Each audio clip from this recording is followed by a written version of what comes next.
Oh, let me turn these off.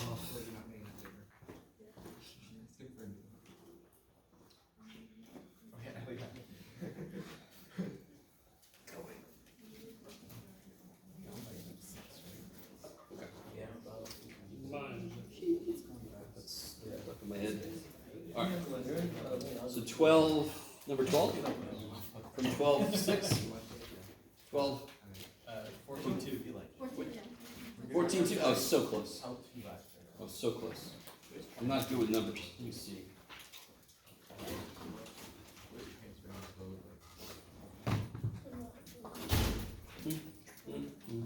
Oh, okay. Oh, shit.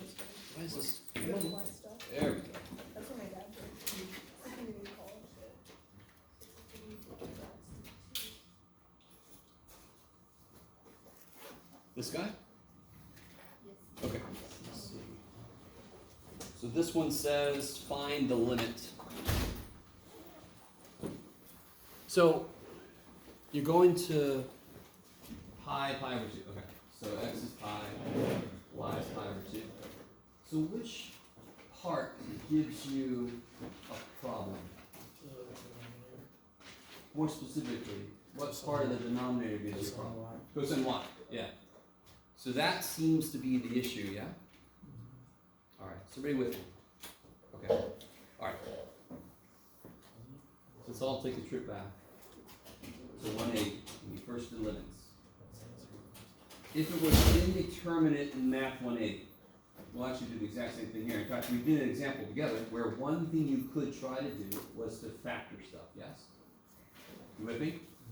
Because the idea is so beautiful.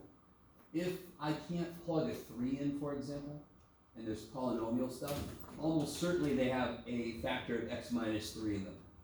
And that's why I can plug a 3 in, so if I factor, I can kill the x minus 3, right? And again, not a life lesson, don't just kill your problems, kids. You guys, do you guys remember that? It's one of the most fundamental things we did when we learned limits was we went, oh shit, now you gotta remember how to factor. You guys do. I'm not saying that's what's gonna happen here. Another level of what you could do is trig identities. So real quick, you guys notice if this wasn't here, well, let me think. Yeah, if this wasn't here, is it still indeterminate? In fact, is it indeterminate right now? Let's start there. Is it indeterminate the way it is? Because when you plug a pi over 2 in for y, you get sine of pi is 0, cosine of pi over 2 is 0, and the bottom you already told me is 0. Is everybody with me? Let me do it this way, Jeff. If this wasn't here, no, you can't freeze it and do that. Jeff, I'm going to catch up to myself soon. If that wasn't there, yes? Is everybody with me? What could obviously happen? Cancel the cosine y's out, yes? And then there wouldn't be an issue because cosine x is fine. Cosine of pi I could do. Is everybody with me? And then you're all like, yeah, Jeff, but we can't all bring our big old freaking finger in and just change the problem. That's true. Don't do that. I brought my finger in and the problem became nice. So first step I would do is put this over this minus this over this. And the first part I can do, right? But what about the second part? Does anyone... Everybody's angle except for one thing is what? X or a y, correct? The one odd man out is sine 2y. Do you guys remember the identity for the double angle formula for sine? Yes, so in this case that would be 2 sine y cosine y. Yes? Why was the first part so easy? If I break these up, why is the first part so easy? Because the cosine y's just freaking cancel, correct? And what did you just tell me this has in it? Cosine y, which will cancel. They can do shit. Is that, do you see what I'm saying? All right. So when I ask you to find the limit, which means a limit exists. When I say that, you know a limit exists. You either do factoring stuff, potentially, or you do potentially trig identity stuff, yes? I really want you to see what got... Okay. Do you guys know how long ago it's been since I did that problem? I signed the problem, yes? And before the semester started, I kind of looked, I didn't even do every problem. So it's very possible I didn't do that problem at all. You guys all with me? So when you asked me that question, I look at the problem, and the first thing I noticed was cosine y is the issue. So I wrote cosine y, it must die. Cosine y must go away, yes? So then everything I thought of after that was, how can I make that happen? So if I break it up, it automatically dies here. So the only issue is this guy, but if I use a trig identity, it's got its own cosine y, which will cancel. Do you guys see what I'm saying? Okay, good. So to me, mathematics is very often all about motivation. What do I wish was true? What can I do to make that true? I wish there was no cosine y. It's the thing that's making this thing indeterminate. Okay, now let me try to make that true. Let me try to kill it. How you guys all right? So if you haven't gotten the memo yet, if you don't know your trig identities, you're never done. We'll say that again. You have to know your trig identities. You must. Okay, because you know for sure, I'm going to freaking make sure that they show up for sure. Okay. You guys came out of Calc 2, obviously. If you didn't, that's neat. You've gamed the system, but you screwed yourself over. Calc 2, you did a lot of trig stuff in it. Yes? All right. So hopefully you had a Calc teacher that held you accountable for your trig identities. If you didn't, go slap them, come back, learn them, and then continue in this class. Anything else? Sorry, I took way too long on that one, but you guys get the idea? In general, if it says the limit does not exist, what are you looking for? If I say verify that the limit does not exist, what are you looking for? Two paths that lead to different outputs, yes? We saw the visualization of that. We followed one trench, we followed the other trench. All the way along the trenches, they were different values, so the limit was different. They didn't agree. It was like a three-dimensional jump discontinuity.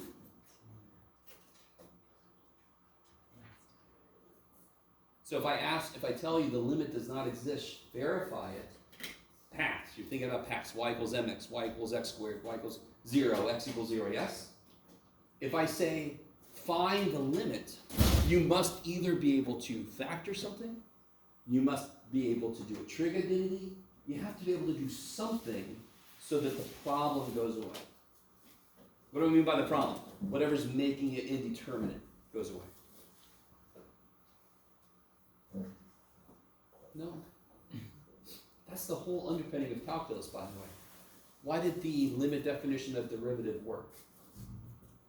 What's the limit definition of derivative? The limit as h goes to 0, f of x plus h minus f of x over h.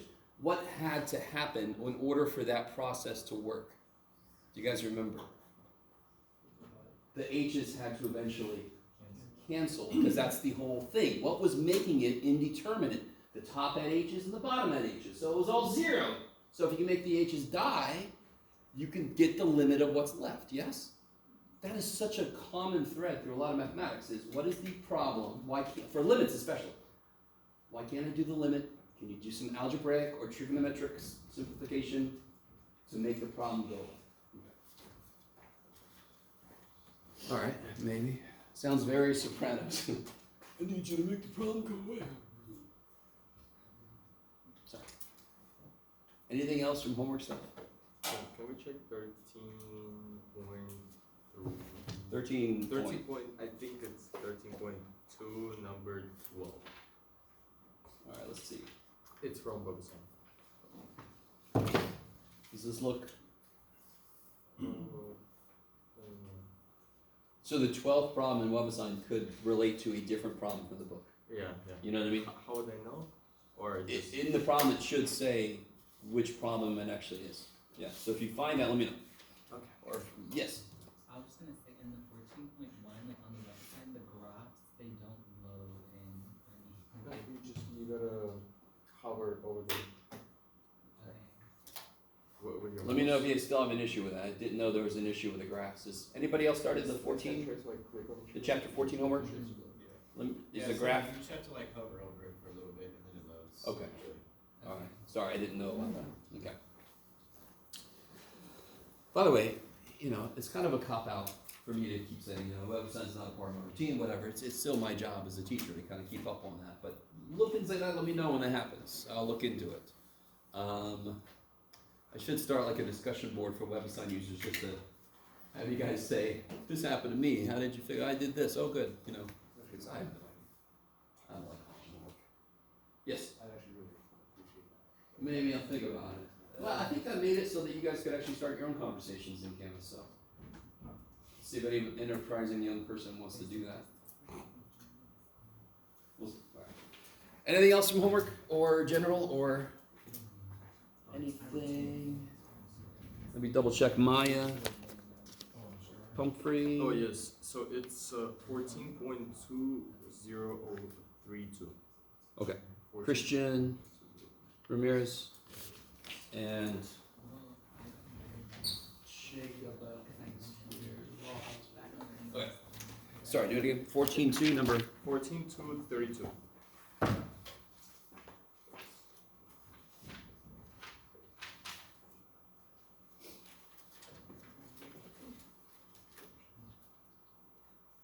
Oh, okay. Squeeze theorem. Yeah. I was trying to figure it out, but I even asked ChatGPT, but either he something knows that something I don't. So the only example they gave, I think, I gave one example on a handout. I can't remember if they gave an example, but you're kind of looking for. You gave us the example on the paper. That's right, on the handout. You're looking for a part of this which is bounded. So, like if, let me see, how do I say this? It was easier with the example because it was x squared, I think, if I remember correctly. This top is x times y. So if, I'm trying to see if they give you an example so I can kind of give you an idea of what to look at for this. And I don't remember where their squeeze theorem is. Squeeze theorem, you're always looking for something that's bounded. So if I had, for example, if I looked at x over the square root of x squared plus y squared, if y is 0, all right, let me see if you guys are with me on this. If I just leave the y out for a moment, yes? Because I can always multiply it back in. If I just look at this. If y is 0, this is 1, yes? Did everybody see that? If y is anything bigger than 0, in either direction, meaning positive, negative, if y is anything except 0, this will be smaller than 1. Is that cool? Okay. You guys with me? Yeah. So therefore, negative 1 is less than or equal to x over square root of x squared plus y squared is less than or equal to 1, yes? And then I multiply everything by y. All right, I did way too much. That's why I wanted to find an example, because it's impossible to explain what you're trying to see without actually doing the first couple steps. Mm-hmm. So if you were paying attention, I basically just did that problem for you. If you weren't, too bad. I'm going to burn that paper. So that's what you're always looking for is, what piece of this can I take out and the rest of it's bounded somehow. It's at most something, at least, you know. Yeah. Then you can build your inequality. Squeeze theorem lives off of inequalities. Mhm. That's why your classic squeeze theorem has trig. Because like sine or cosine is between -1 and 1, and I don't give a shit what's inside of them. And then you can multiply on whatever else there is. Yes? Okay. Yes. I think somebody... Are we gonna have a quiz before the time? We are. I'm going to announce it here. I'll do it right now since you just said that. Well, don't beat up Jake. I was going to make a quiz anyway. He just changed when I was going to announce it. By the way, when's our next test? So that's a week from this Wednesday. Wednesday. Yes, and it's the Wednesday before spring break. You're welcome. So we're not going to do new stuff before spring break so that you can use that time to relax and then maybe catch up a little bit. I'm going to do those two things. I'm going to relax a lot and then I'm going to catch up with some. Let me think. So let's have a quiz. It's got to be this Wednesday. Hammer. Oh boy. Today's lesson brought to you by quiz this Wednesday on, let's see, this Wednesday, because next Wednesday is the test. If you want to quiz right before your test, that's weird, but I can do that. Yeah, let's do 14-1, 14-2. Yeah. Do we need to do all homework, all 14 homework before the test? Before the test, yeah. Well, no. There's like I can guarantee you we're not going to finish 14. So I will know this Wednesday how much homework is due and what the test is going to be covering. You guys with me? Yeah. So this Wednesday I'll make it very clear to you what the test is going to cover, and that means what homework is due. Whatever we don't finish in 14, we'll finish after the test. It'll be on the next test. You guys all with me? I moved that last test back a day, so courses got smushed. I don't want to move this test at all because I either put it on Monday after spring break, or I put it on Wednesday after spring break and I put more stuff on it. So I figure I'll leave it at the Wednesday before spring break. You guys agree? Good, because it almost didn't matter if you did, because I would have done it anyway. Okay, but I just want to make you feel like you had an input. You guys all with me? Did I offend you? I'll find out later. Okay. Anything else before we get back into where we left off? Anything else? All right, so I want you guys to help me remember what we did. I'm an old man. I don't know anymore. If I give you this. Is it 14.3 or 14.4? 14.3. Yeah. We're going to get into 14.4 here in a bit. 14.4 is tangent planes, I think. Yes, okay. So, this means that, now obviously, real quick, I could ask you for the domain. And what's the domain of this function? Is there any element there that's causing a restriction on the domain? No. So it's not all real numbers. Yeah. All the points within. R squared. Yeah. All points on the xy plane. Yeah. You guys with me? Not really. Yeah. All real numbers is one dimensional, and the inputs for this are two dimensional. R squared. Yeah. Okay, I like it. I could ask you this, so what am I asking you with this symbol? Oh, partial of x. Yeah, so it's the derivative of f, assuming what? Assuming y to be constant. So I really want this to make sense. And one thing eventually I want to do, it would be really cool if I could have you, when you were in kindergarten or first grade, do you ever do the parachute thing? Yes. Some of you guys know what I'm talking about. If you have no idea what I mean, I'm sorry, because it's really cool to do. So I wish I had, like, all of you guys could somehow be holding up this tent kind of thing or something like that. You guys with me? Because that's what I see when I think about, like, a surface over the xy plane. Or something. And then we could talk about, like, if I do fx, I'm picking, so this is my y-axis, right? I'm picking a y, and then I'm just seeing, as I move in the x direction, how does the slope change? How does the function change? We're going to get to a second derivative here pretty soon, but I'm seeing how does the function change as I pick a y and move? How does the function change? Will it be dependent on y for this? Well, let's just figure it out. What is fx? 6x plus cosine y. Kick ass.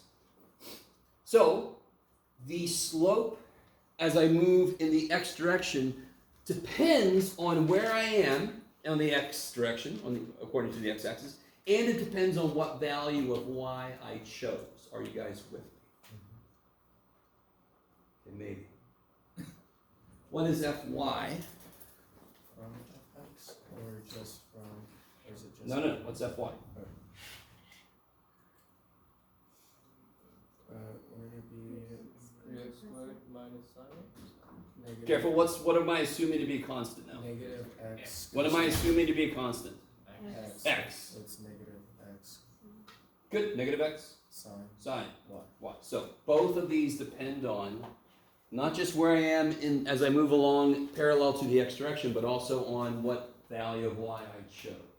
So I think of these as scanning my surface. So I pick a value for y, and then I move in the x direction and kind of see how does my function change? How does the height of the sheet change as I move off in those directions?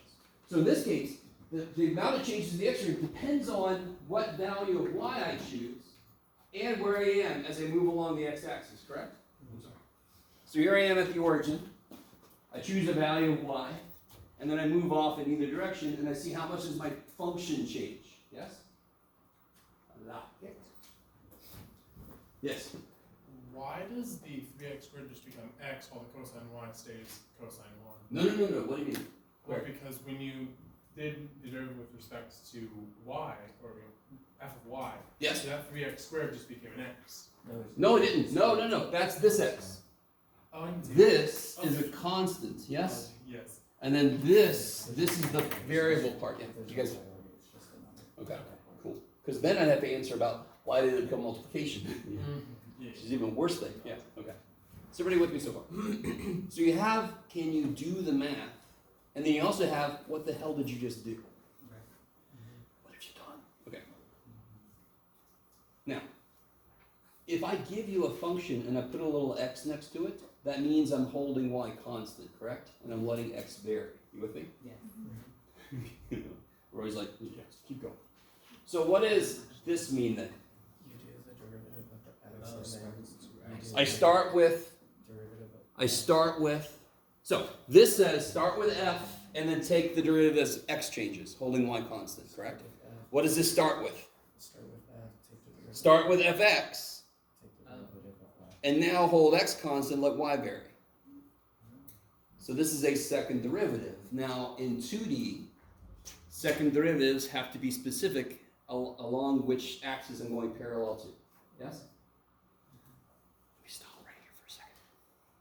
When I did fx, do you all agree that this could have been the function I actually started with? I really need you to understand. Where did this function come from?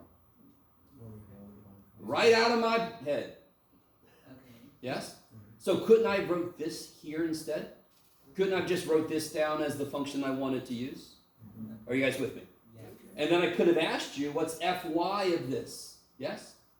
So when I say fx, that's its own function. Just like in Math 180, when you took a derivative, didn't you make a function? Couldn't that have been the function that I gave to you in the first place and asked you to take a derivative? So all a second derivative is, the function you just got, take its derivative, right? So I want you to do, hold x constant. What's the derivative of fx with respect to y? Negative sine y. Yeah. And what do you think this measures? What's the second derivative measure?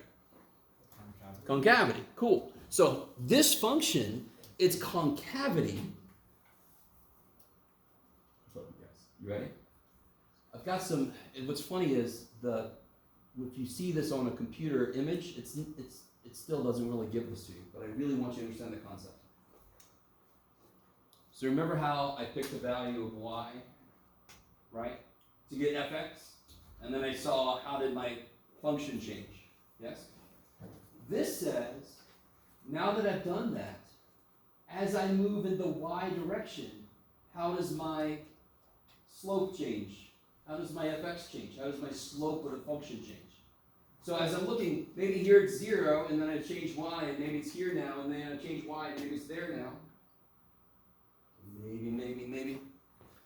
Computationally, this should be very easy. You have to get used to, when I put a y, you hold x constant. And that's why this went to 0, yes? Okay. What is this then?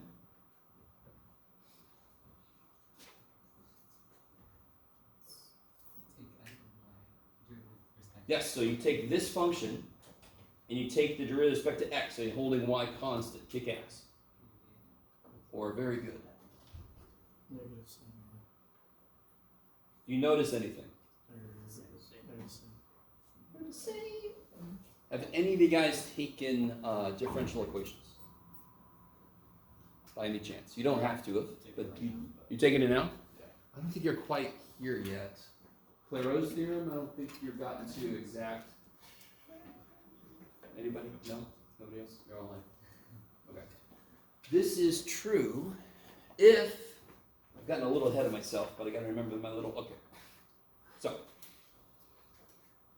this is interesting. This could be a coincidence, yes? The fact that these are both equal to each other. If you take in differential equations, this is actually a little check you would take to make sure you could do a certain method in DiffyQ. Okay, you don't have to have taken DiffyQ, you're fine. Okay. So this is Clairaut's. Let me see if I remember how to spell Clairaut. Did I spell it right? No, I put an E in there. Oh, there. Okay. Sorry, Clairaut. Clairaut's theorem. This is going to be kind of worded differently than what we're used to. Given a function f defined on a disk D containing a B. So, real quick. Do you remember theorems? I really want you guys with me on this. Theorems in Math 180. The thing they almost all had in common was the function I was looking at had to be continuous and differentiable on an interval of the x-axis from A to B, for example, right? Do you guys remember this? So many theorems in calculus required me that on some interval I of the x-axis, my function had to be continuous and differentiable. Yes? Does that sound at all familiar? I'm sorry, go ahead. What does that say? Which part? Does that say contains? Containing Okay. the point AB. So now for us, our inputs don't just live on an axis. Our inputs live on the xy plane.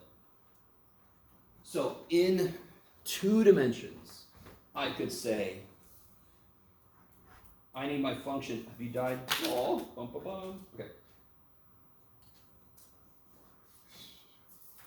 I would need my function to be continuous and differentiable on the interval from A to B. Yes? In our class, that wouldn't make any sense because our inputs are from the plane, the xy plane. So therefore, not only do I have to go out there, I've got to go out this way. So then I carve out a disk. Yes? Okay, I like it. So it's the same thing, just allowed to rotate, because now I've given it the 3rd dimension to live in. So this says, given f, defined on a disk, D, and it contains the point AB. If fxy equals fyx, continuous, if fxy and fyx are continuous on D, then fyx equals fxy. So you can have some kind of funky functions. I mean, piecewise functions always find a way to break theorems because to me, piecewise functions are just kind of cheating. Because they're trying to say, I'm one function. No, you're not. You're 3 functions in a trench coat. What are you doing? You guys see what I'm saying? I always hated the idea of piecewise. Okay, they are useful, but we shouldn't call them one function. If the second derivatives themselves are continuous on D, then they must be equal to each other. What if they're not continuous on D? What can I say? Nope, I don't know. So the way if-then statement works, if I said, if you pass this class with an A+, then I will give you $20. And then you fail the class, could I still give you $20? Of course I could. If you don't meet your requirements, I can do whatever the hell I want to, can't I? So an if-then statement, if they are continuous, then they must be equal. If they're not continuous, I don't know, anything could happen, right? Just like L'Hopital's rule says, if it's in determinate form, I will work. If it's not, I don't know. I could work, you could get lucky, I don't know. You guys understand that? That happens so often in mathematics. You come across that quite a bit. Okay, if-then statements, okay. How do you guys feeling? So generally, for most of the functions we're going to look at, that is going to be a true statement. And if you took DiffyQ, this is related to a generating function. Even if you did, I don't know if you got that far yet. Sorry. Okay. Like, I hope not, because I don't know what the hell you're talking about. Okay. How are you doing? Yes. So A and B just have to be on this. Yes, and I think I left out some specific. What did I leave out? I was very loose with what I put down here. This should be like evaluated at AB or something. I can't remember. Yeah, these points have to be within AB. Have to be within there. Yeah. Okay. So for most of the functions we're going to look at, that should be true. If you take fxy and fyx, they should come out to be equal. Okay. And if you have, does anyone have to take diff q in the future? Okay. So when you get to diff q, remember Claro's theorem. It's going to become a huge thing with one of your processes. It's going to require that test. Okay. Oh, okay. So what about? Oh, before I forget, I don't think I've written this down yet. Let me firm up some. Here's the funny thing. I think we've been talking about implicit. I'm sorry. We're going to talk about implicit here in a minute. We've been talking about partial derivatives, but I don't remember if I've actually, dadgummit, solidified the meaning. This should not be here. It should be a comma. My comma became a parenthesis. It's an overly ambitious comma. So what is that? If I ask for, sorry. Ew, that's important. If I ask for fx, why does this line up with that? Because what am I asking for here? I want you to see what the function's doing. So I'm holding what constant? Y. And see how y stays the same from between both points, yes? Okay. So pick a y, and then it's basically math 180 on that line you've chosen. Does that make sense? The more what I just said makes sense, the more partial derivatives should make sense. I choose a y, and then I do math 180 along that line I've chosen. That's why that looks very familiar. Yes? The y, if I make y 0, in fact, if I don't let y be anything but 0, that's math 180. Huh? I know, but what does that mean? Do math 180. Oh, I'm sorry. Everything you did in math 180 then works along that line I've chosen. Okay. So I hold y constant, and then I move along. So that's the math we're doing then is at the level of math 180 along that scanning I'm doing about the. So let me see. My computer generated images are not good enough. Let me see what the book has here.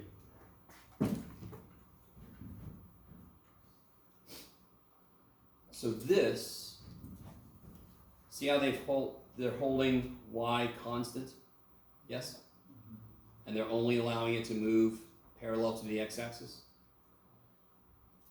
So this plane that I'm existing in is like the xy plane in math 180. So then it becomes very similar to math 180 work. Okay, I like it. And then of course this is the same exact surface, except now I'm holding x constant and I'm moving along next to the y, in parallel to the y-axis. And what's the function doing in that direction? Okay. Do you see how, what would you call this red line? Tangent line. And of course this red line, tangent.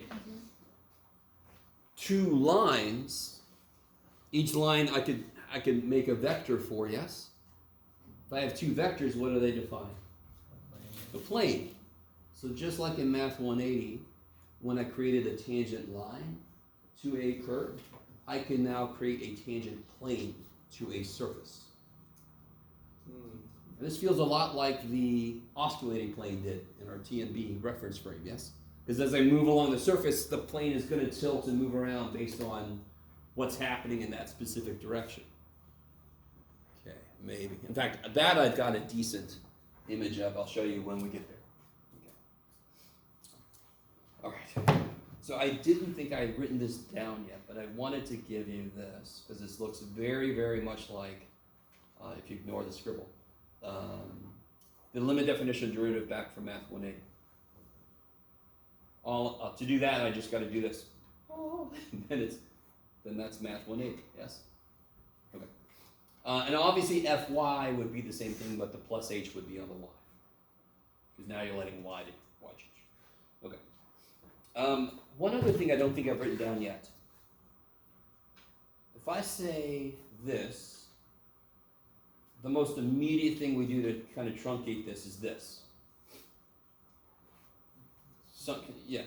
And I can also, what's the symbol for a partial derivative? Like d is for dy dx? It's like a half d over Yeah, it's like a not quite complete half over d.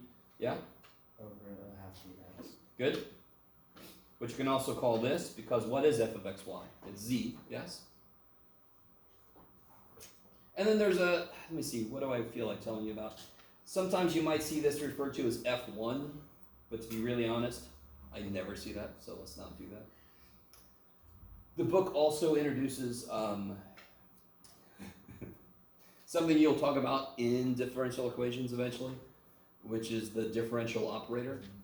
But that's not going to come up for us too much. But I mean, the book does talk about that a little bit, but you shouldn't see that symbol in your work. Okay. So let me ask you this here.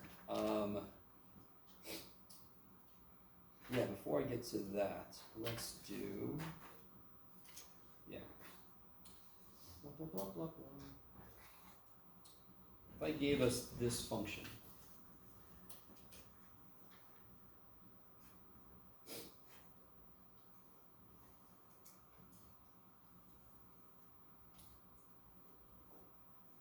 Can you guys take a moment and figure out what fxy and fyx are?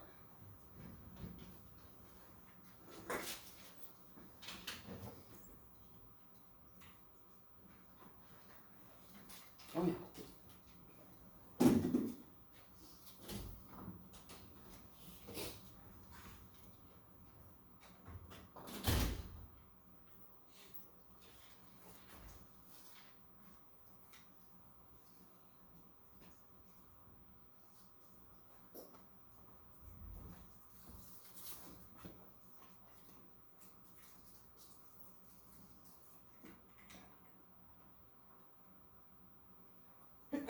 Bless you.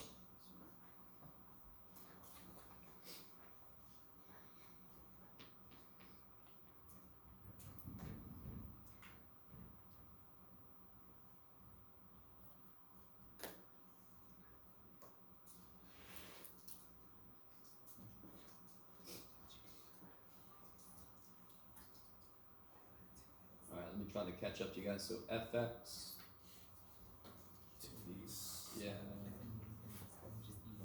fy, X squared cosine y. kick ass. So fxy, 2x cosine y. yep. This says you start with fx and then you let y change. And this one you start with fy and you let x change. So you hold y constant, right, in fy. You take fy and you hold y constant. 2x cosine y. So that's just verifying Clairaut's theorem. I like it. So, one more question. What is sorry. What is fyxy?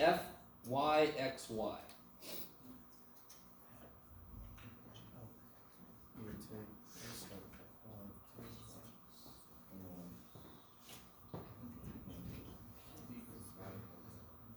Do it again. Forever. Forever and ever and ever and ever. And ever. Take the 50-second derivative to allow you. You never know. It's reasons. So fyxy x would be 2 sine y? So the last letter that shows up is the derivative you're applying to the function that comes before. Does that make sense? So I'm looking at this function, and then I'm taking the holding x constant. Does that make sense? Yeah. So that's the order is very important. So maybe So you would take fyx, and then you just would hold x constant and let y change. What would that be? So that's Cool. Okay.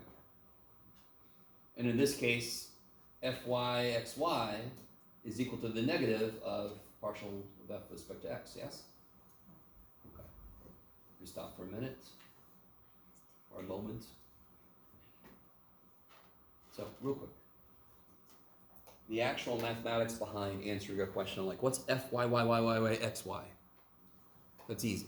Right? That might be a little bit of busy work, but it's very simple. Yes? You guys with me? This is nowhere near as bad as implicit differentiation, which is coming up. You guys understand the difference here? Because we are literally holding one variable a constant. So it can't be implicit. I'm not letting it change. So that's kind of nice, yes. What if it was? I mean, this one they kind of don't depend on each other. We probably can take fyyyy x x x x x, and it's gonna be if you did fyx y x y. What if it was like sine of yx? Would we always the sign will change along the x and y next and y next and y? Yeah. Okay. Yeah, if I had f of xy equals sine of xy, is that what you're saying? Yeah. I'm sorry, sine of x times y. Yeah. I got comma happy. Yeah. So how would you figure out fxxyx? You would first figure out what? fx, good. Cosine x. And what are you doing? Tell me what you're doing. You're holding y hostage, constant. And you're letting x change, right? So y is a constant. Y is like 5. Yes? So what's the derivative? Partial with respect to x? Y cosine x. Y cosine of x, y. xy. Yep. Then I keep building, yes? Now I'm going to take that, and I'm going to take another derivative with respect to x, yes? And is it gonna be a product rule? Not yet. Oh, not with x. I know what you're talking about. Not yet, though, right? Yeah, I thought- Because Yeah. y is a constant, yes? So let's do the next two, okay? So I'm going to repeat what I just did. Do you guys see that? So another y is going to come out. Is that cool? Same reason that first y came out. But now cosine's derivative is. Now when you get to this, what rule is going to come into play? Product. Product rule, because I have a function of y times a function of y. So that's product rule. Do you guys see? Is that really what your question was Yes, more yes. related to as product? Okay. Do you guys understand? Now listen, that's new, that's weird, but it's not hard. And it's still built on the same derivatives you all know. You just have to kind of get used to it. Let this be nice, this level of it. Interpretation of it, that's a totally different beast.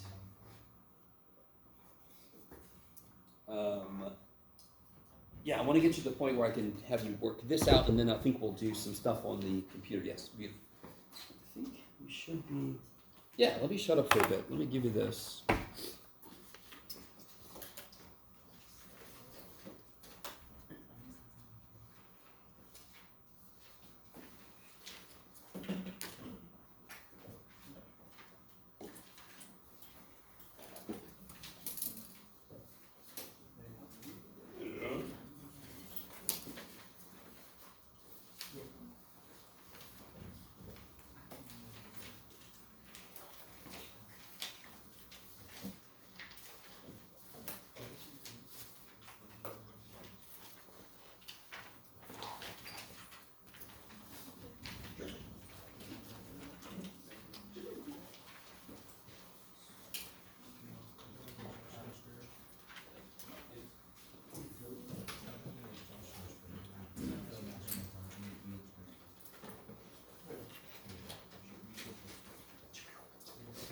All right, guys, go ahead and take a few minutes and try to do these. For number one, it's just the first partial derivative. Okay.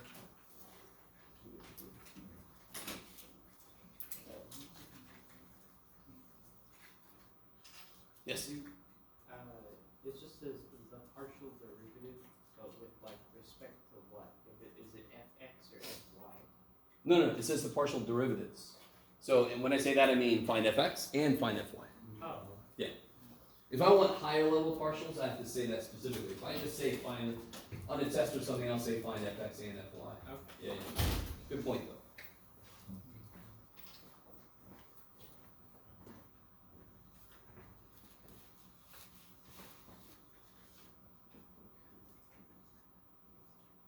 See how it snuck in 4 dimensions? Whatever, Jeff. So what do you need for this one? You need W sub A, W sub B, W sub C. Yeah. Cool.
That's fine.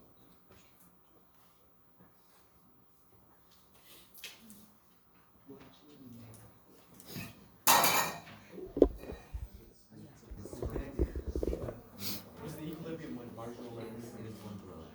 What's the equilibrium when marginal revenue and supplier? All right, guys, let's take a look here.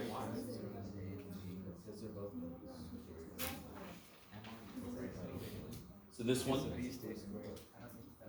and again, if you need to, when you're about to do fx, you could rewrite this and replace all the x stuff with constants. So for example, the y stuff. Y stuff, yeah. For example, I could do, right? So I'm holding y constant. So then I would do 4x cubed minus 35, yes? 4x cubed minus 7 times this, yes? So I can track what my brain does because it will latch on to that shit. Because you've gone through 180, 280, reinforced all of that stuff. Now you're learning kind of new stuff. Now you're letting your inputs be from a plane, get trippy. So I'm gonna make it look more like what I'm used to. My brain will latch onto it and then I go, okay, what did I just do? I just did the derivative of this piece minus 7 times this, yes? And that's exactly if x was allowed to change and y was a constant, that's exactly what you would do. Is that cool? Yes. Because that is 7y squared times x. 7y squared is a number when I'm doing fx. I'm holding y constant. Does that make sense? Mm-hmm. So there's nothing wrong with on the side replacing y with numbers. As long as you don't bring that shit to your answer. That's just helping you kind of latch on to, okay, what did my brain just do? I'm going to do the same stuff with what I actually have. Does that make, if you need to. Hey, you're not gonna laugh? Huh? You're not gonna laugh? I can do what I want to in my own house, but no. Why would I laugh when I'm telling you something you could try?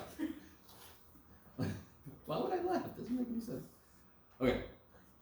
Because, again, this is trippy. This is really, really trippy. Of course it's trippy. We're adding a whole other dimension onto everything we've done before. So on the one hand, it feels very familiar. At the same time, it's got elements that are totally weird, which is worse than just everything is new. You maybe? So listen, on the one hand, I'm trying to show you how easy this is. On the other hand, I'm trying to tell you, I understand this is weird. So what about Fy, if I wanted to? How could I rewrite this? 3 minus 3 minus 7, 7 times 2 times y squared. y squared, something, right? Just replace, it doesn't even matter if it internally makes sense.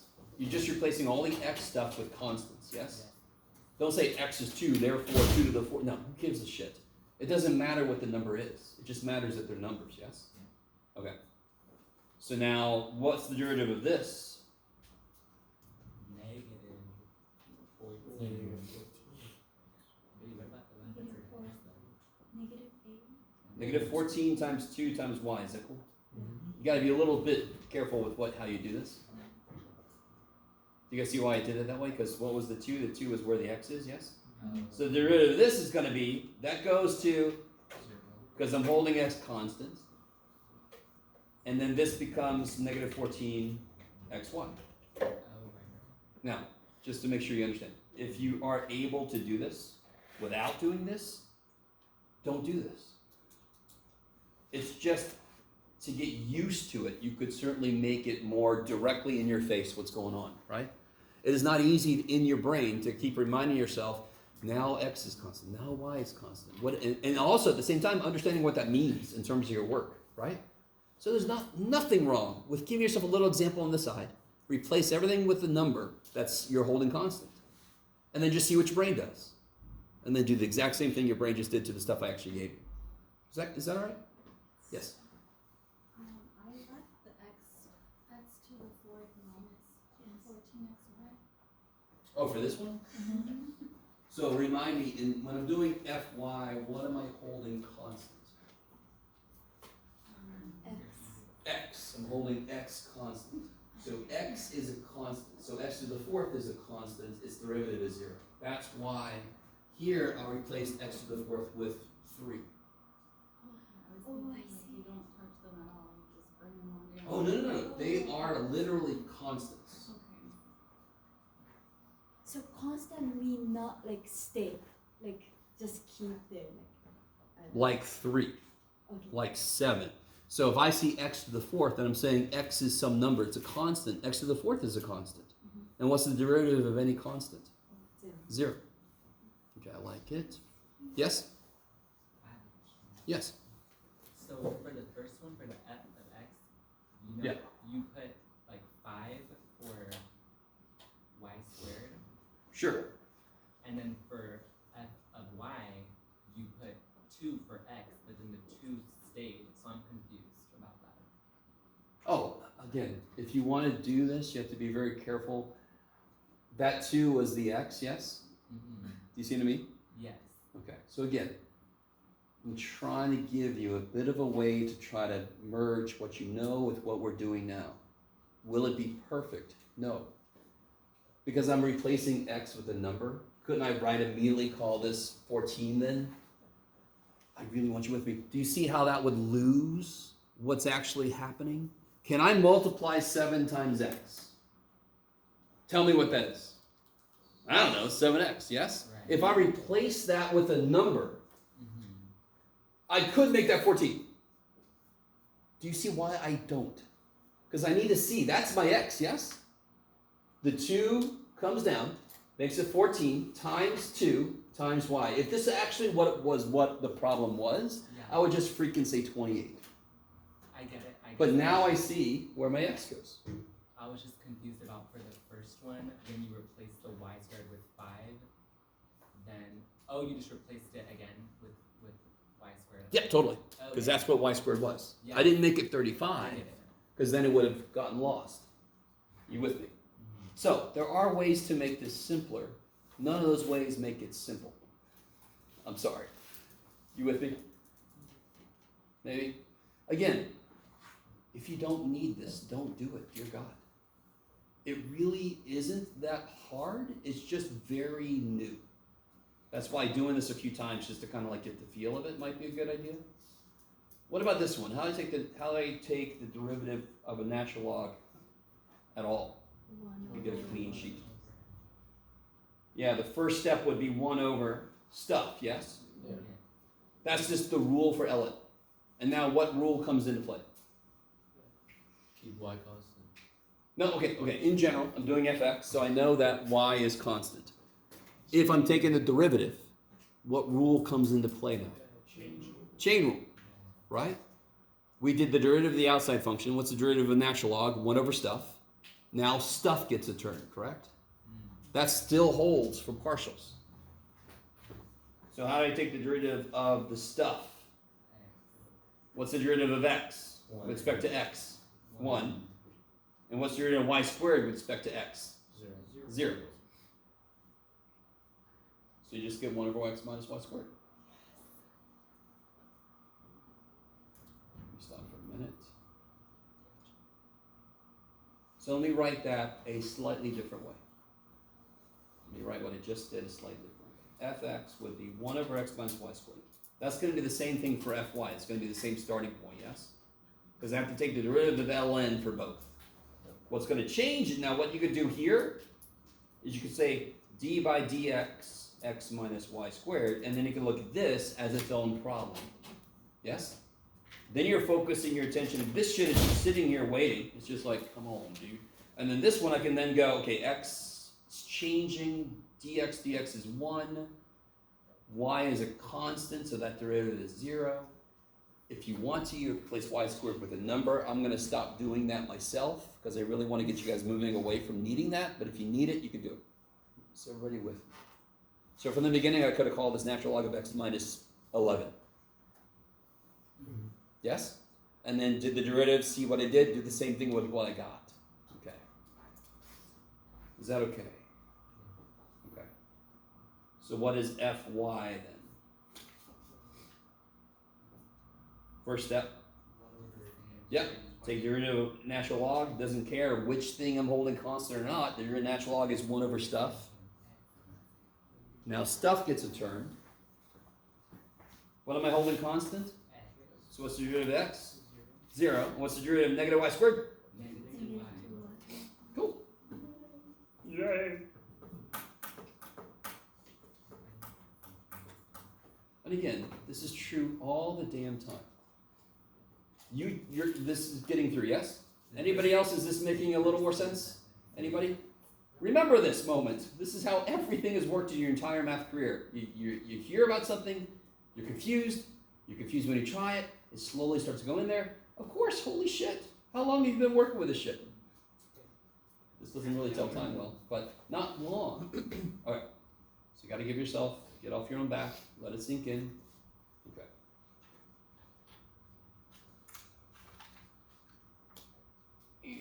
Now, each problem we're doing, by the way, I could ask you, what is the partial derivative of f with respect to x at the point 2, 1?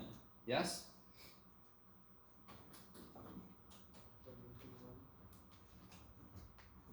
And what would that be? So I just want you to take this and plug 2 and 1 in the right places. Wait, no, I did it wrong. Sorry. 2 goes in for x. So this will be 1 over 1. So there's a slope of 1 at the point 2, 1. So just plug, again, when I give you a function like this, the inputs are points.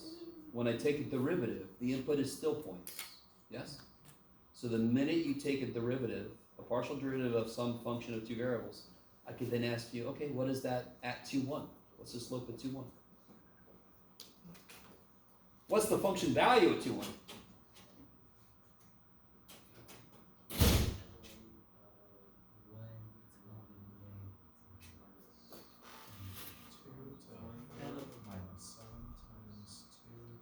What's happening? So it's 2 minus 1 is, what are we doing? 2 minus 1 is 1. Natural log of 1 is 0. Good. So at the point 2, 1, where's the output? If this is the xy plane, and I go to the point 2, 1, where's the output? So where is it? Down there. It's on the xy plane. It's under my sheet. Yes? You guys, is that cool? And at this point, if I'm facing the x direction, right? If I face the x direction, what slope am I looking at that point? Slope of 1, good. So the tangent line along the x direction at the point 2, 1 would have a slope of 1. Is that, you guys with me? Mm-hmm. Yeah. No, I wasn't being sarcastic.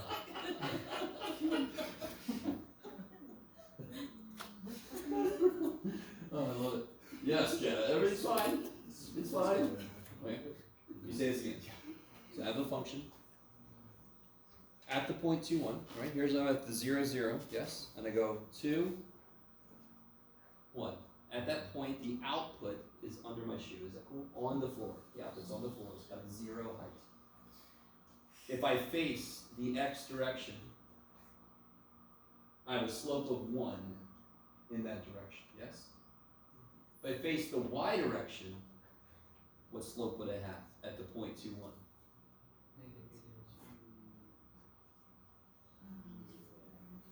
-2. -2, yeah, yes, -2. So then if I face this way, I see it going this way. So let me see if this works. This is, I've got this function plotted in the computer. Let's see what happens. So by the way, this is a little bit easier. Here's the function itself. And it kind of makes sense. If I asked you to find the domain, wouldn't x minus y squared have to be greater than 0? So wouldn't x have to be greater than y squared? So it kind of makes sense. There's some parabolic elements to this, yes? You guys at all with me, maybe? So if I try to get to the point, did I give myself enough? Yes, just barely. 2, 1. You can do it, Jack. There it is. Where am I at? Where's my point? It's on the floor. Isn't it? Yes? This is the damn floor here. Yes? Isn't that what we just said? Okay, good. If I face the... Let me see if I can get this. Please tell me I don't have anything weird happening. No, I don't think so. If I face the positive x direction, I'm going to turn the function off. We're all cool with that. Bam. Yes? If I face the positive x direction, this is where things get a little weird. All right, if I face the positive x direction, this is my green thing here. I wanted to show you. That's going along. Do you guys see how that's, I don't know if this is really, this is kind of extreme point. This kind of sucks a little bit. Let me get you guys to buy into this a little bit. Let me move this over a bit. Okay. Okay. Do you see how the blue line is along the y changing? I was just at an extreme point, so it was hard to see which was which. Do you see how, I really want you guys with me. Do you see how the green line, this green line by the way, this green line unfortunately is the same color, but it just shows the input to the output. This green line is the slope in the x direction, yes? Do you guys see that? And the blue line is the tangent line, the slope in the y direction. Do you guys see that? Do you guys see the blue line is changing as I go along my y-axis, yes? Do you guys see that? And you guys see how my green line is changing if I move along the x-axis? Okay, so blue is Fy, green is Fx. Okay, so if I go back to the point we're interested in, it's just in an extreme position, so it's hard to see which was which.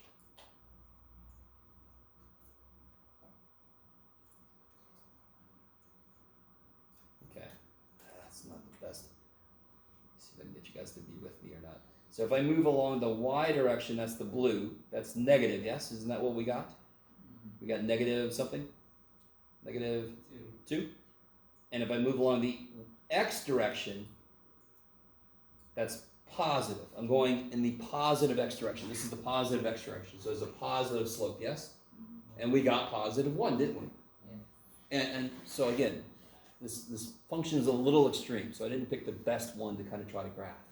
But that is what is happening. There are literally tangent lines emanating from the point I'm standing at It just depends on, am I looking in the x direction? That's fx. That'll tell me the slope of the tangent line at that point.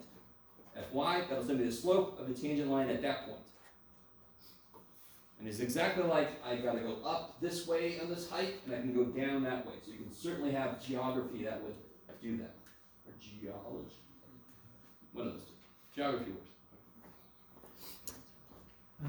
Okay.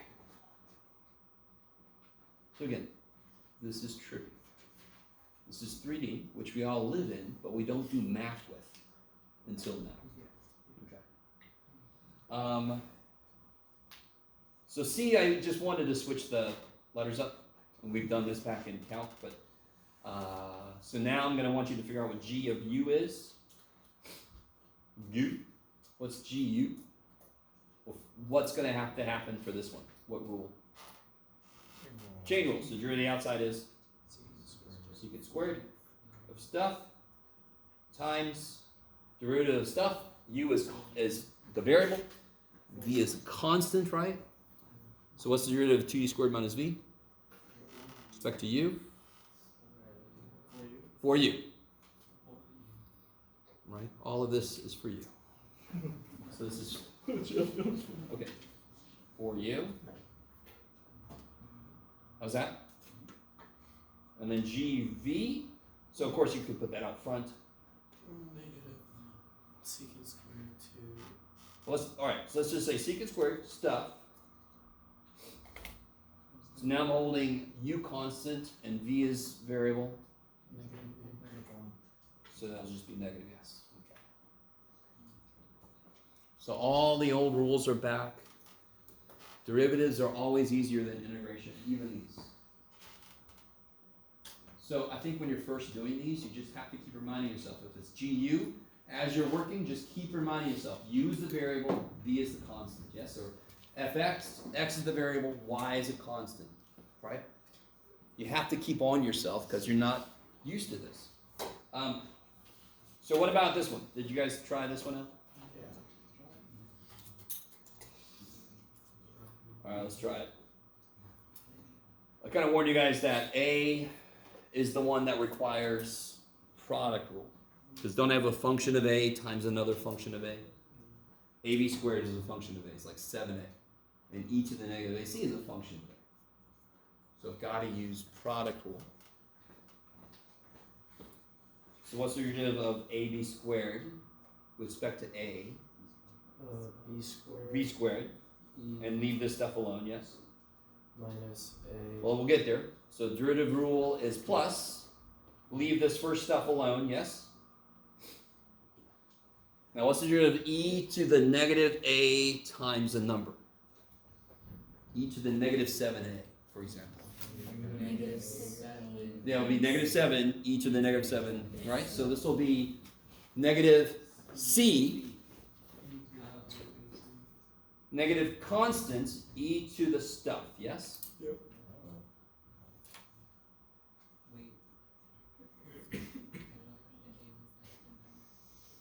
A is the variable, c is the constant. So if I have this, what's the derivative of this with respect to a?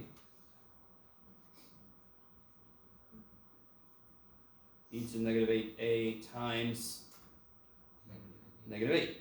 So of course that's where c was, yeah. You're like, I got it before you, I know. And so, like somebody said, you can then clean this up to be minus.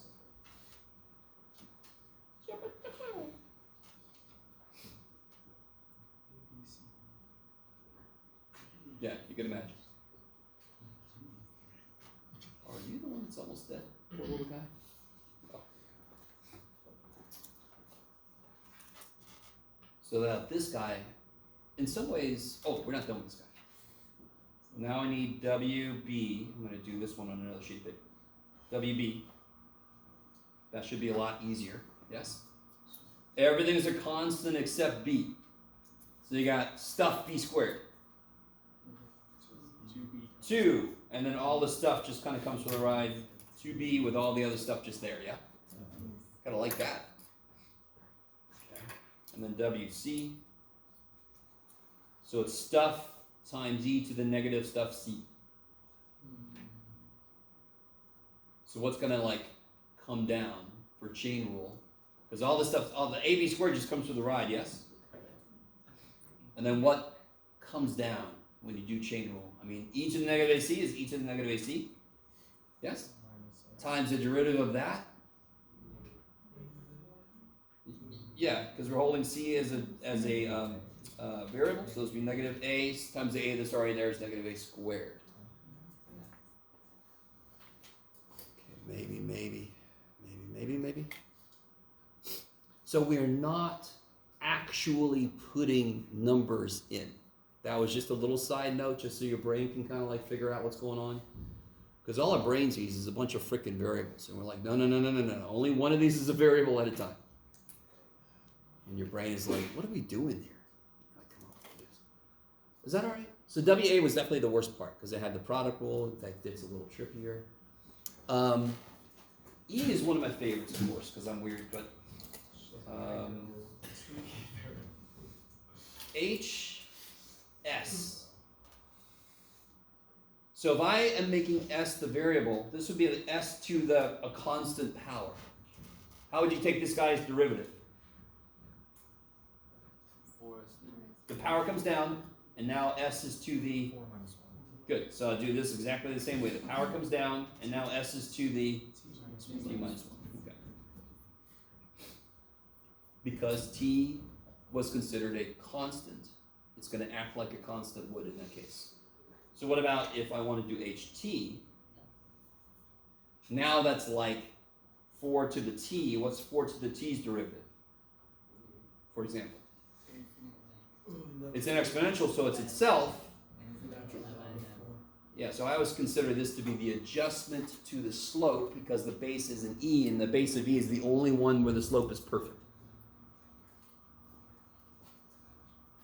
And that's why we have an E, natural log of E is 1, and then E is its own derivative, e to the x. Okay. So this would be, same idea, it's itself, Jeff. It's itself times the natural log of S. Cool, the base, kick ass. That one's really tricky because depending on what you're considering the variable to be, you do 2 entirely different rules. Do you guys see them? Okay. How far did we make it on this one? This isn't too bad. It shouldn't have been too crazy. So obviously, what do you have to do first? Yeah, fx, fy. What's fx? It's nice. Y was fy. Good.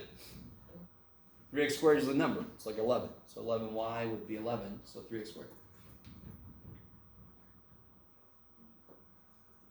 So then I can go, what's fxy?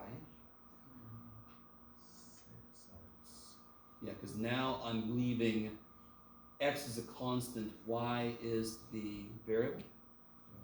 So this is like 6y. Derivative is 6, so this would be 6x. And if I do fxx, now I'm taking this function and I'm holding x to the variable. So it's like 6yx, which is like 12x. Let me see if you guys are with me. So, I'm using fx, yes? And I'm holding y constant, yes? So this is like 6yx, where 6y is a number. Say 6y is 12. What's the derivative of 12x? 12. So the derivative of fx is 6y. And then I can take fyx and fyy. Fyx is nice, yes, maybe. Take fy and do the partial with respect to x, and you get 6x, which thankfully does what it's supposed to do, yes? And then fyy is just going to be 0. Yeah, because there's no y dependence, so of course it stays constant if I assume x to be constant.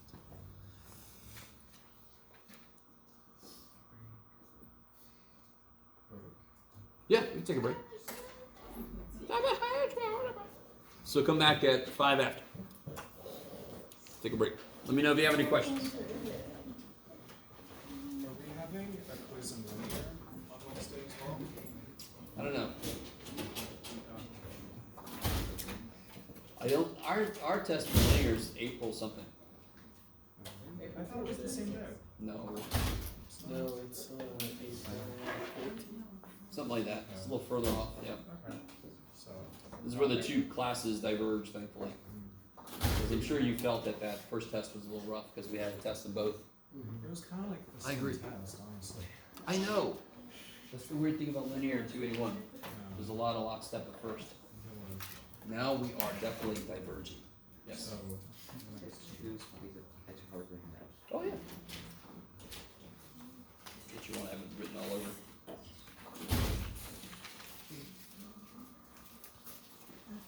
So we're confused here. Of something, just to get ahead of myself in the math. We've looked at this function before, and I like it. You know, first off, it's just a nifty function. Secondly, it's a little bit easier to see what's going on. So if I pick a location and I look, so the blue line is fx. It has information about fx. Are you guys at all with me? So right now the slope is roughly, I don't know what the scale is, I can't see because this is in my way. Let me see. I can't see the scale at all. Oh yeah, because it doesn't tell me the scale. Am I so zoomed in? No, it just doesn't tell me. I love it so much. Yeah, so I could figure out the slope if I knew the scale on the y-axis. So I could figure out the scale. But if I move in the y direction, does the fx change? So this again, so let me see. This, It looks like there is lines on that. Like those little black lines. Line is not right. yeah, but I needed the, oh yeah, I could do this. Let's see. Let me get my x and y in the right place. Don't watch. I think, am I looking at it upside down? Now I'm looking at it upside down. Okay, it's okay, okay. If I knew the scale, I could figure out the slope, right? All right, so let's see what this is going on. So if I move my x, do you see how I'm keeping my y constant? So let me see if I can get you guys with me on this. Let me bring back the function again. All right. If I hold y constant and I change my x, so now I'm moving along the x-axis. So that's the green line, yes? That's the slope parallel to the x-axis. Is that cool? Okay. So as I move, I can see how my slope, my fx changes, yes? So that would be fxx. So if I did fxx, see how this is concave down? Do you guys see that? So therefore fxx would be negative. Now, the unfortunate thing about this beautiful graph is, do you want to do a lot of derivatives of that function? If I told you to, you could, but if I had a choice, I would not. Yes? That is slightly horrendous. Okay. So this is a really good visualization of what's happening.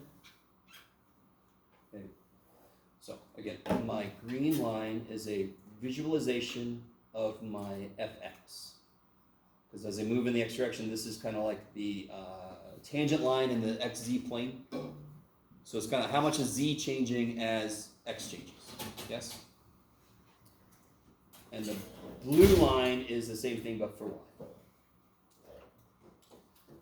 I can't remember if I put this up. I could put this up specifically in our Canvas shell, and then you could go here and just change the function to whatever you want it to be. Now, to kind of move in the next phase of this, do you guys see how the blue line and the green line are, you could find them with vectors. The vectors would live in a plane. I just need two vectors to define a plane, correct? What would I do to get the definition of the plane? I would use two vectors in the plane and I would find cross product, because that would give me a normal vector. The normal vector components are the coefficients of my equation, yes? Remember the plane equation, a, x minus x naught, blah, blah, blah, blah. So a, b, c would be my normal vector components. And that just came from the fact that my normal vector dotted with any vector in the plane has to be 0, because by definition they are orthogonal to each other. Okay, maybe. Okay. They start you back up. Yeah. So watch this. Every location on here has got a specific set of vectors, and together they make a plane. And as I move around, my plane shifts based on the torsion of the direction of each tangent line, kind of like determines on what orientation my plane takes. This feels a lot like that TNB reference frame stuff because it's almost exactly the same idea. Let me stop for a minute. So at every location on this surface, there is an fx, so a tangent line in the x direction, and there's an fy, a tangent line in the y direction, correct? Right? You with me? Those two are components. Yeah, I can make vectors from those two, and then I can cross product, I can get a plane. And the plane is going to change orientation based on what my fx and fy are doing as I move around the surface. So just like in 2D, I have a curve and I have a tangent line at any point on the curve. In 3D, I have a surface, and at every point on the surface, I have a tangent plane. So now we're going to focus on the math of the tangent plane. We're going to figure out, given a set of circumstances, how do I determine what the tangent plane is? Does it make sense that the tangent plane exists? That's kind of like what I wanted to start here. If I have that blue and that green, I must be able to make a plane out of them. And what does that do? The same thing a tangent line does. And what does a tangent line do?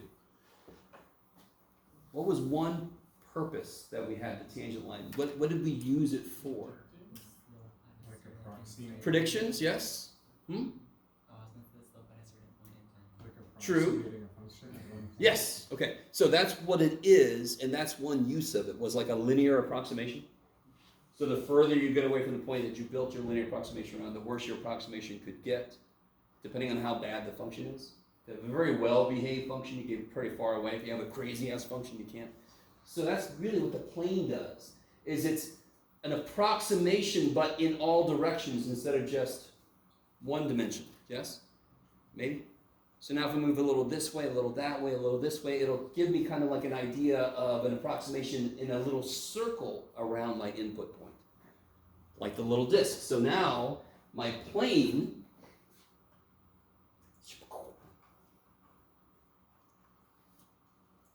close to that point, a little circle around that point, will approximate the outputs of the actual function.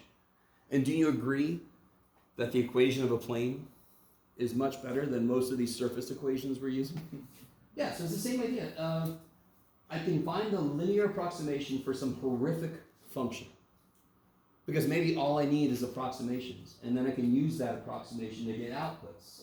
Yes, and all I need is a rough approximation. So why would I do all the horrendous crap with the original function? Why don't I just use the nice little linear equation? Same thing here. Plane equation kicks ass.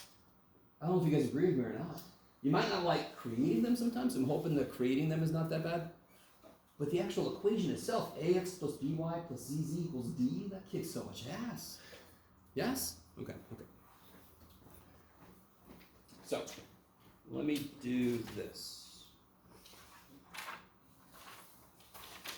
Find, sure, I'll use you guys, because you're right here. No, I'll use you guys.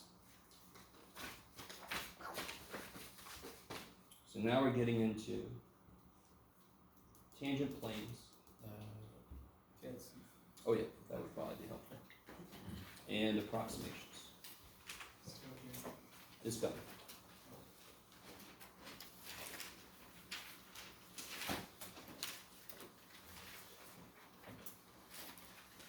It says 14.4. is actually, yeah, 14.4.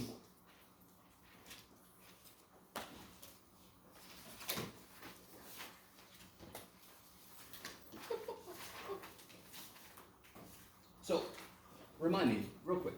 There's a whole section in Calculus 1. So let me remind you instead. That might work better. There's a whole section about linear approximation. So they made such a big deal out of it, and it was really, really, really dumb. Because all linear approximations in calculus were just tangent lines. We were utilizing tangent lines in a new way. So does this look familiar to anybody? That's the equation of a line. Yes? The one that's a little worse than y equals mx plus b. So this one works for any point, not just for the y-intercept. What we did in Calc 1, this is all Calc 1 by the way, we added that over, look at us go, and then we said, no, let's be nifty. The linear approximation is equal to f of, oops, let me put x naught there, plus f prime of x naught, x minus x naught. I don't know if that looks familiar to anybody. Do you see how it's the same stupid thing? How do I get y naught? Don't I plug x naught into the function to get y naught? So aren't these the same things, yes? How do I get m?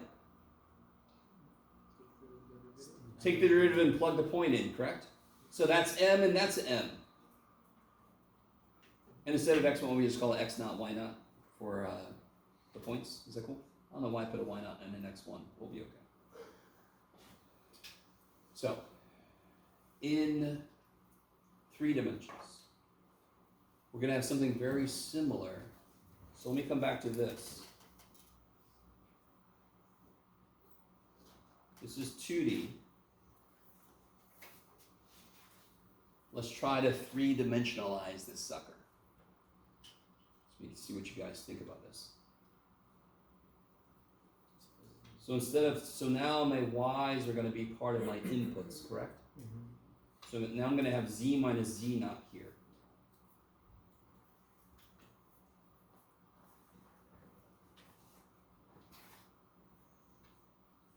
Now, real quick, every time I showed you a slice of this picture, let's see, do I still have it here?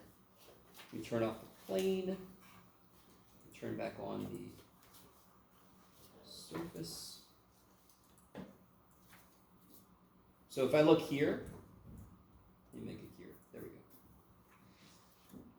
That green line is like the xz tangent line, yes? And this is what I meant earlier when I said, once I choose my slice, hold my y constant, I'm in math 180, because if I just look at this as a function of x, where the outputs are z, this is just the tangent line to that curve, yes? Okay, maybe. So that's math 180. So I could look, for example, this is the, oh shit. I appreciate your patience.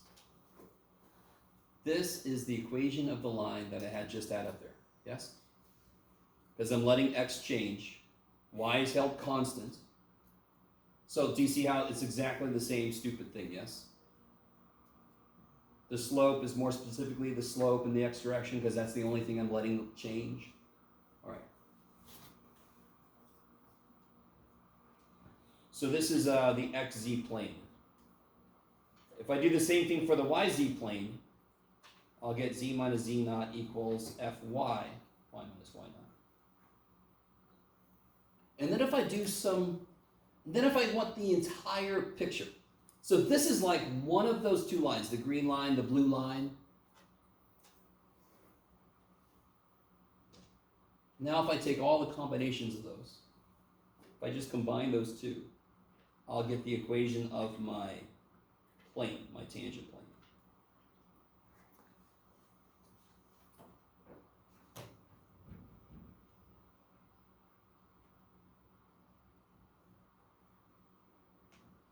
So it's a nice progression, taking what we know from 2 dimensions and then just kind of expanding the dimensionality of it until we get to 3 dimensions. if you really look at what's down here, then you'll notice something. The equation of a plane is ax minus x naught plus by minus y naught equals, plus z minus z naught equals 0. Yes? Could you please back a second? Sure.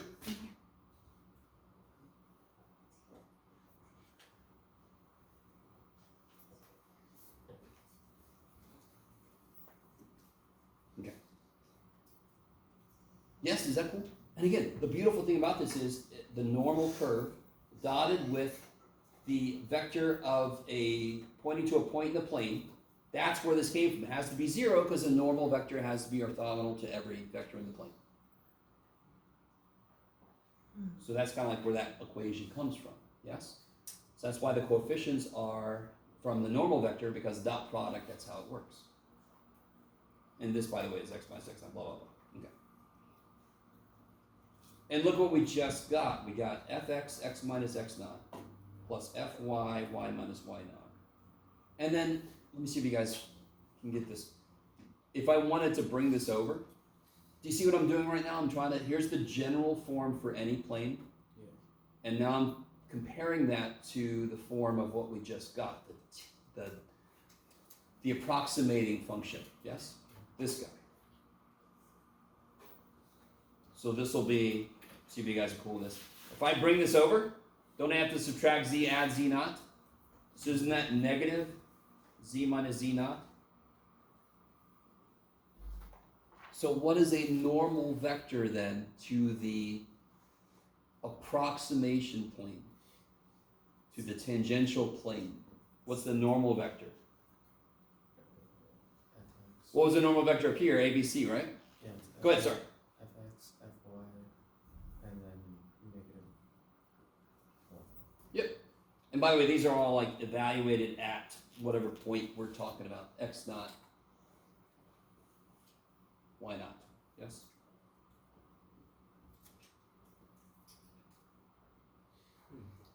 Okay. And again, what's really beautiful is, what do I need in order to get the equation of a plane? I need the normal vector. Well, can't I identify fx, fy And -1 for any given function? Yes. And then I just need to put them in front of, and then I just need a point, and I have to be given a point, don't I? So, let's see. Let's do this problem right now, just because it's a quick one I've got right here. Well, let's see, maybe. Shit, I got no time. Yeah, we might as well do this one. Yeah.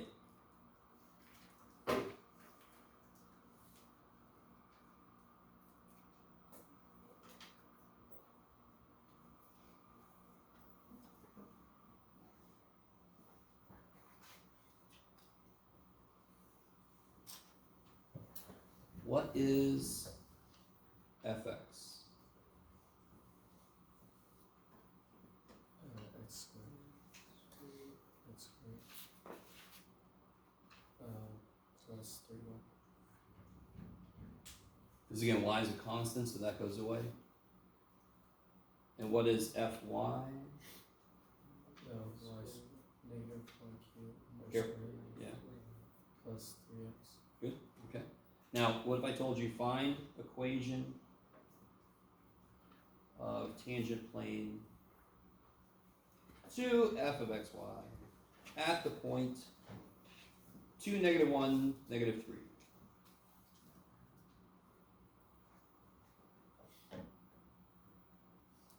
Find what? Find the equation. Oh, equation. Sorry, real quick. I don't know if you guys have ever seen this. This is a quick way to write equation. EQ with a little n up there. The less I write, the better it is for everybody. So this is a quick way to write equations. Everybody ever seen that? EQ with an n up there. It's equation. Okay. Math people, we know they're weird. I am one. So there you go. That's the equation I solved. So, how would you do that? So I need to figure out what fx is at the point where I'm curious about. Now, what are the inputs for this point? 2, -1. Good, 2, -1, because -3 is the output. -3 is the height at that point, that input point. You with me? I like it. So if you plug in a 2, -1, what do you get? 1. Yeah, you get 4 minus 3, you get 1, and then fy at 2, -1.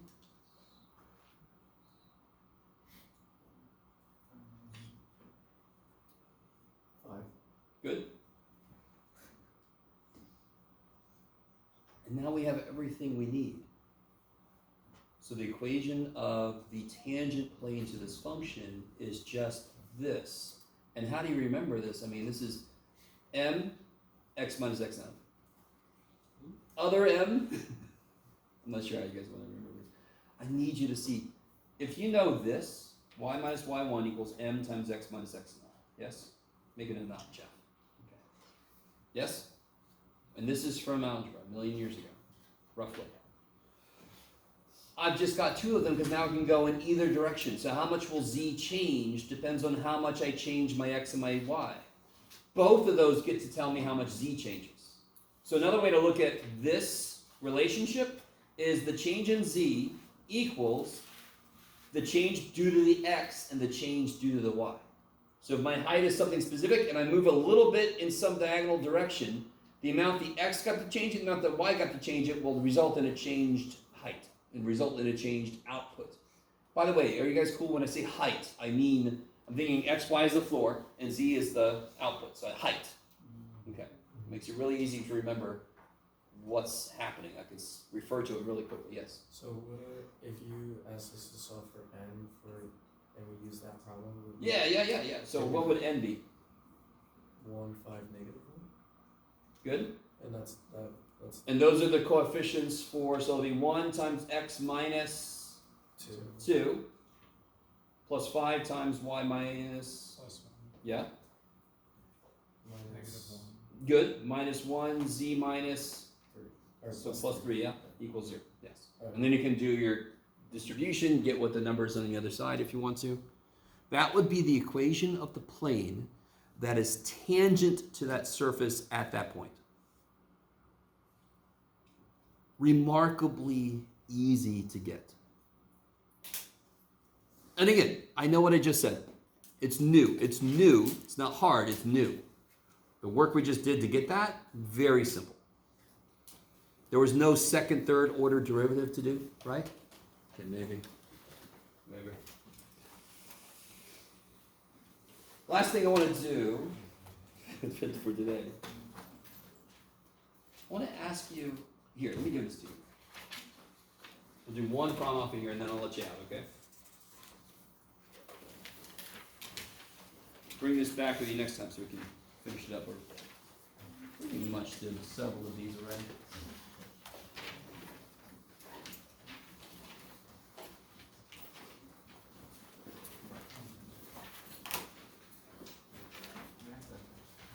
Oh, yeah.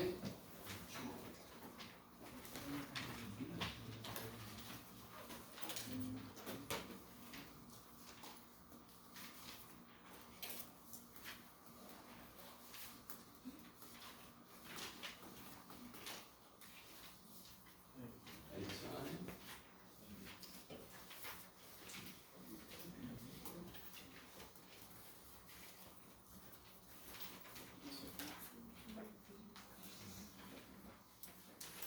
Yeah.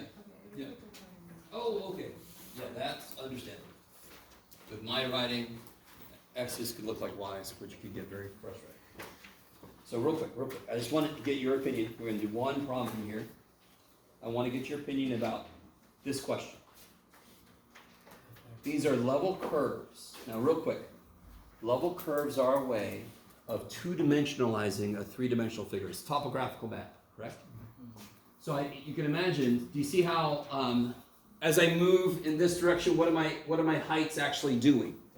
So it's like this, yes? And then back this way, it's going up, yes? So this is z equal to, -2 is the innermost. Z equal, I don't even tell you out here, I'm such a great person. But apparently it goes -2, -1, 0, 1, 2, 3, 4. So this would be at a height of 4. Yes?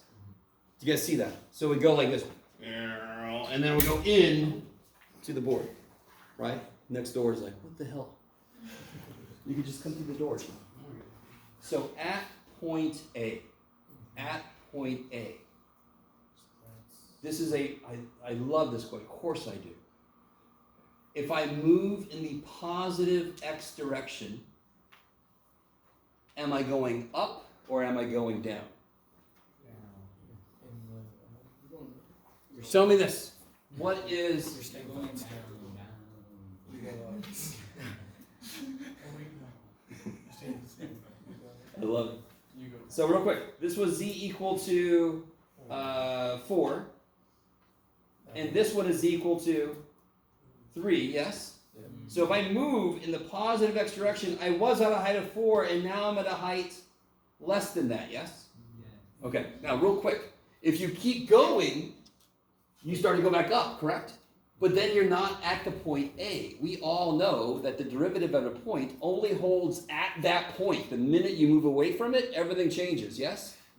So if you go too far on this kind of problem, you can talk yourself out of the right answer. Wait, But it's, isn't the z the outermost 4 actually? oh yeah, the outermost is, okay, so this should be 3 and 2. Yeah, thank you. 3, 2, same reason. So as I move in, I was at a height of 3, now I must be below it because this next level curve is 2. Do you guys see that? So as I move from point A, as I move in the x direction, my height is getting lower. Therefore, it must be negative. It's like you're at point A and you're looking down the positive x. direction. So fx and fy are both talking about how much is z changing? How much is my output changing? How much is the height? How much is z changing as I change x or as I change y? Oh. So, So- so basically, like this is like the actual representation of the, I guess it's called little curve. I just never thought that it would be like accurate and you can actually pinpoint, Oh, hell yeah. build slopes. out So of again, it. this is like a pop-up book. If I open the book, it'll actually come, this will come up and it goes in, yes? So the answer for A would be negative? It's negative, yes. Okay. Because it crosses through that. And what's fy at any point? It's positive, it's going up. Negative. As I move there, this is z equal 3, z equal 2, z equal 1, yes? Negative. So I know I'm moving up in the y direction, but as I move up in the y direction, my outputs are going down. So negative. Aren't I going lower and lower levels? Yes. So a partial derivative is always, what is my height doing as I move either along the x-axis, or in the x direction, parallel to the x-axis, or the y direction, parallel to the y-axis. And at every point, it could be different, because the surface is doing whatever the shit it wants to. Okay, all right. So we'll get more into that next time. We have the quiz first thing Wednesday. 14-1, 14-2. Okay. I'll see some of you guys later. Today. After we're doing the notes linear, what chapter are we doing? We're getting further into chapter 3.